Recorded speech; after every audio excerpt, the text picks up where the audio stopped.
നമ്മുടെ ദോശക്കല്ലൊക്കെ നമ്മുടെ ഇരുമ്പിൻ്റെ ദോശക്കല്ലൊക്കെ ഇതേപോലെ ചീത്തയായി കിടക്കുകയാണെങ്കിൽ കുറച്ച് പാരലുപ്പ് അതിനകത്ത് ഇട്ട് കൊടുക്കുക. നമ്മൾ കുറച്ച് മാത്രം മതി. പാരലുപ്പിട്ട് കൊടുത്തതിന് ശേഷം നമ്മുടെ കയ്യിൽ ഇതേപോലെ കോട്ടൻ്റെ തുണി ഉണ്ടെങ്കിൽ ഇതേപോലെ ആ ഉപ്പ് വെച്ചൊന്ന് റബ്ബ് ചെയ്ത് കൊടുക്കുക. അപ്പോൾ എല്ലാ ഭാഗത്തും ഇതേപോലെ ഒന്ന് റബ്ബ് ചെയ്ത് കൊടുക്കുക. അപ്പോൾ നമ്മളെപ്പോഴും ഡിഷ് വാഷും അതും ഇതൊക്കെ ഉപയോഗിച്ച് തേച്ച് കഴുകുന്നതായതുകൊണ്ട് കല്ല് ചീത്തയാകാനൊക്കെ സാധ്യതയുണ്ട്. അപ്പോൾ ഇടയ്ക്കൊക്കെ ഇതേപോലെ ഒന്ന് ചെയ്ത് കൊടുത്താൽ മതി. അപ്പോൾ പരലുപ്പ് തന്നെയാണ് നല്ലത്. അപ്പോൾ ഇതുപോലെ ഇട്ടിട്ട് കോട്ടൺ തുണി വെച്ചിട്ട് എല്ലാ ഭാഗത്തോട്ടും ഒന്ന് ഇതേപോലെ ഒന്ന് റബ്ബ് ചെയ്ത് കൊടുക്കുക. കാരണം അതിനകത്ത് വർഷങ്ങളായിട്ട് നമ്മൾ അതിൻ്റെ വേസ്റ്റൊക്കെ അതിനകത്ത് അടിഞ്ഞ് കറുത്ത് ഉണങ്ങിയിരിക്കാനൊക്കെ ചാൻസ് ഉണ്ട് ആ സൈഡിലൊക്കെ. അപ്പം അതൊക്കെ ഇതേപോലെ പരലുപ്പ് വെച്ചിട്ട് ഒന്ന് ഇതേപോലെ ഒന്ന് ചിരണ്ടി കൊടുത്താൽ ഇതെല്ലാം ഇളകിയിട്ട് നല്ല പോളിഷായിട്ടിരിക്കും കല്ല്. കണ്ടോ? അപ്പം ഇരുമ്പിൻ്റെ ആ കഷ്ണങ്ങളെല്ലാം ഇങ്ങനെ ഇളകി വരും. എന്നിട്ട് നമുക്ക് ആ ഉപ്പെടുത്തങ്ങ് കളഞ്ഞിട്ട് കഴുകുമ്പോഴത്തേനും കണ്ടോ നല്ലൊരു ഗ്ലേസിങ് ആണ്.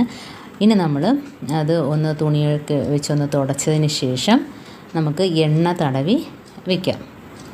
അപ്പോൾ കണ്ടോ, ഇനിയിപ്പോൾ ദോശ എന്ത് ചുട്ടാലും നല്ല ഈസി ആയിട്ട് ഇളകി വരികയും ചെയ്യും ഇതിനകത്തുനിന്ന്. അപ്പോൾ എല്ലാവരുടെ കയ്യിലും ഇതേപോലെ ഇരുമ്പ് ദോശ തവയൊക്കെ ഉണ്ടെങ്കിൽ ഇതേപോലെ ഒന്ന് ചെയ്ത് കൊടുത്താൽ മതി. എന്നിട്ട് ഇതേപോലെ നല്ലോണം ഒന്ന് എണ്ണ തടവി വയ്ക്കുക.